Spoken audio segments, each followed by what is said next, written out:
What is up, everybody? We're back here at King Film Sports for the NBA second round playoff predictions here after we had a bit of a weird first round with a lot of these series being very quick, either 4 or 5 games.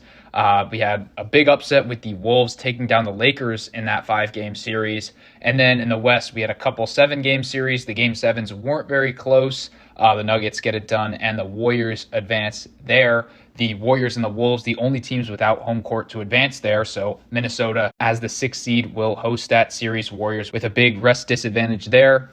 So let's get into it here. Starting out in the West, we've got the Thunder facing off against the Denver Nuggets. Thunder 9 days off coming into tonight's matchup. Nuggets, obviously, 7-game war against that Clippers team, now heading off to the road. I think this one is going to be a pretty easy series for OKC. Give me them to win in 5 games. Do think it could go 6. If Jamal Murray is really on his game, Michael Porter Jr. Makes a couple shots from the outside, and Nikola Jokic really carries them. But I just ultimately think that the Thunder are the much better team here, and I think that their defense and depth will just expose this Denver team. I definitely thought that the Clippers, although they did choke that series, would have had a better time going against this OKC team, being able to challenge them on the defensive end here. But I just think that this Denver Nuggets team, past that front line, and maybe Christian Brown, Russell Westbrook, they don't have enough to take down this OKC team here. I think that Shai Gilgeous-Alexander has a big series. I don't know who can guard him. I think that early on in the series, we will see a lot of shootouts in these games, but ultimately the OKC defense will get it done there. So give me them to win that one in 5 games in advance. Then we get to the interesting one, the Wolves and the Warriors here. And this is a tough rest disadvantage spot for the Warriors, obviously having to go from Houston on Sunday, then to Minnesota after Minnesota's had about a week off there. So that's going to be pretty tough. And we've got 1 day in between all of these games until Game 6, where there's 3 days in between the games. And then the last game, Game 7, is on a Tuesday. So let me know in the comments if anyone knows what that's about. Just kind of peculiar. So I do think it will be advantageous if the Warriors can get that 1 to 6 games, maybe get some extra rest for Curry's thumb and Jimmy, who's been dealing with kind of a glute tailbone issue throughout that Houston series. But yeah, I do definitely think that this Minnesota team has better talent.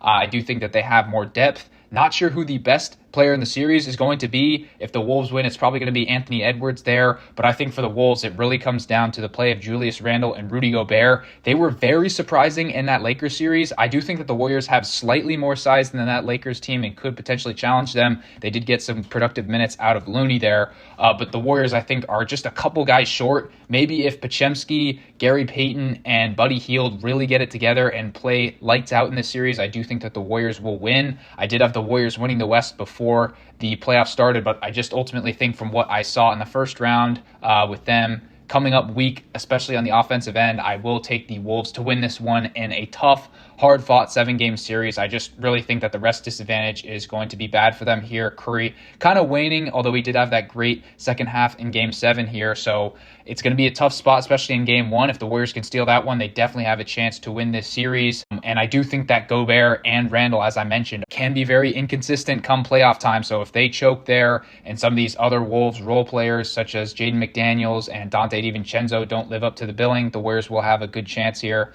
But ultimately, I will take Minnesota to win on their home floor in Game 7 there. Also interesting that Jimmy, having a lot of beef with this Minnesota team for his year there in 2019, will be going against his former team, although none of the players are still existing from 6 years ago on that team there. But with all that being said, I will take Minnesota to advance. Then we get to the East, where I thought that both of these series were heavy mismatches, but then the Pacers actually win that Game 1. I'm still going to be going with the Cavs to win this series, but I do potentially think it goes 6-7 games here, as you just see the dynamism of that potential Pacers attack and the Cavs offense just not as good as we've seen in the regular season. Part of that is due to Darius Garland's injury, but realistic to assume that he might be out for an extended period of time. Maybe they get him back by Game 3, Game 4. But without him, you have Ty Jerome in the starting lineup giving you 20 shots. That's not exactly good enough to get past this Pacers team. I do think that the Cavs' size with Jared Allen and Evan Mobley will ultimately be the difference maker here. And I do think that Mitchell's driving and potentially shooting progression in this series will be good enough for this Cavs team. So definitely can't underrate this Pacers team, but I do think that the Cavs win this one in 7 games on their home floor. I really do like their home court advantage there as well. And then we get to the final series here A lot of people expecting an entertaining series between these two teams, Boston and New York, but I've got the Celtics winning this one in a short 5-game series here. I do think that it could be similar to that Eastern Conference Finals last year where the Celtics did sweep Indiana, but a lot of those games were really close. I ultimately just do not think that this Knicks team has enough to challenge the Celtics, especially getting Drew Holiday back in the series. They are dealing with some other injuries, Jaylen Brown and Jason Tatum banged up, but ultimately I just think that they have too much depth, and this Knicks team just too reliant on Jalen Brunson's offense. I think that Tom Thibodeau is going to play him like a dog in the series, just not going to have any rest, and I just think that the Celtics' late game execution will be much better here. We're going to have to see a lot from Karl Anthony Towns. Hasn't been historically the best playoff performer, so we'll see if he can hit some shots there to give the Knicks a chance.